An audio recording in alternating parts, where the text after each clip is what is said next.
Welcome to the MBA video series. I'm here at the INSEAD Business School with Peter Zemsky, who is the Deputy Dean of Degree Programs and Curriculum here at the Business School.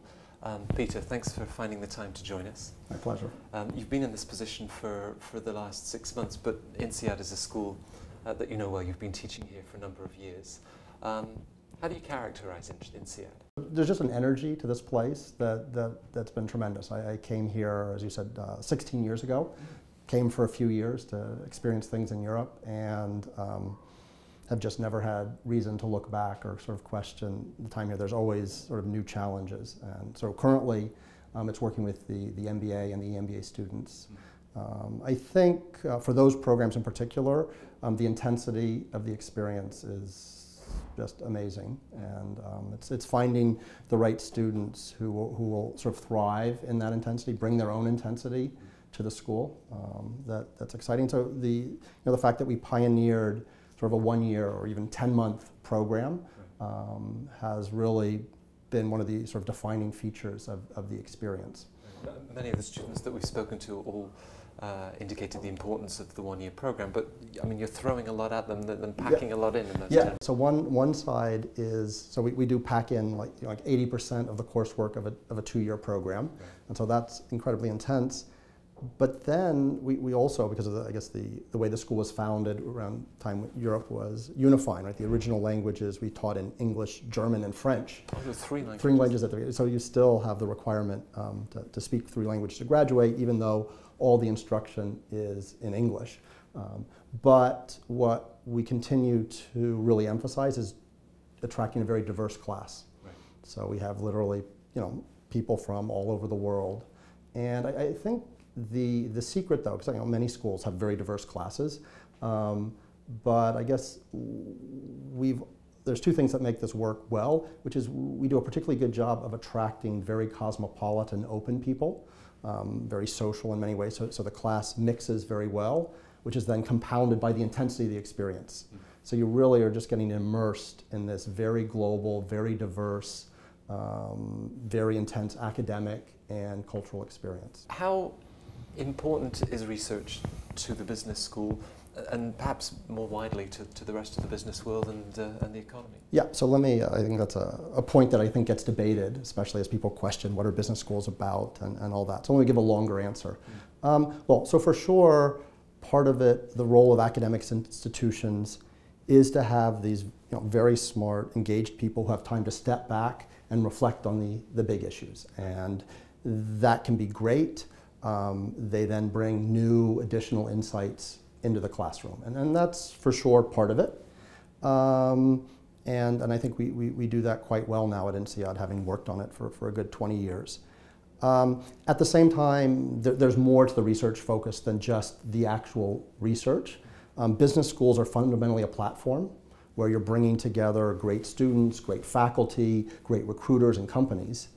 And the fact is, the smartest, best faculty usually have a passion for research. That's why they're doing this instead of being a consultant or a banker. And so it's really important that you have an environment where the faculty is working on the research, because that's how you get really outstanding faculty. And that matters, again, partly because they bring new insights, but also there's part of being a faculty member, which is you're learning in the classroom, right? So what makes a place like INSEAD for me so special is it's not only that I have great colleagues and great research conversations, but then I go into the classroom with the things I'm working on and I teach them and I learn from the students. And I just think the ability to attract really top minds to a school means that whole thing where the professor is learning from the students, and then even better when they teach the class the next time, it just works really well. I mean, you also raised teaching leadership, and perhaps skeptics, those would argue that leadership is something that you're born with, but of course it's a big part of what INSEAD offers. So can you teach leadership? No one's born just an effective leader. There's always a journey that someone takes to become an effective leader. Not everyone's going to successfully make that journey, right? So there are things that you have to have in you to get there. But there's not just a formula for being a leader. Different leaders have found different ways based on who they are to become that effective. And for many, many people that I see who become effective leaders, they need experiences, good and bad, where they learn about themselves, they stretch themselves, and just become more effective as people leading other people. And INSEAD, I think, for many, again, it is just this very intense, diverse experience where you are tested and pushed and stressed and exposed to all these different perspectives. And I think for many people in different ways, that helps them on their journey. Now, of course, Gates, Jobs, Zuckerberg, they didn't even get through undergraduate, let alone going to business school. Does an entrepreneur need the MBA or need the business school experience?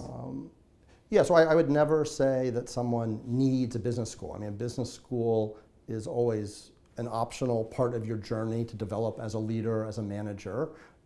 It's just a way, usually, for most people to accelerate that journey.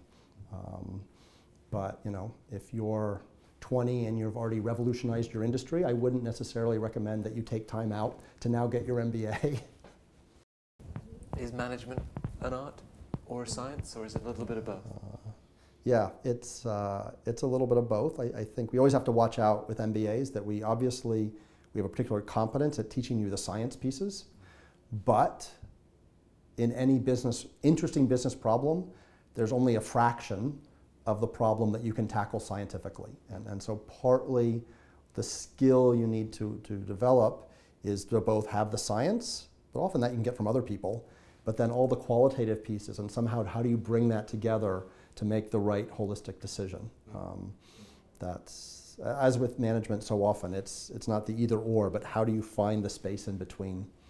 Well, Peter, thank you for your time and sharing your thoughts. It's been a pleasure talking with you this afternoon. Yeah, I enjoyed it a lot. Good Thanks luck. very much. Take care. Thank you.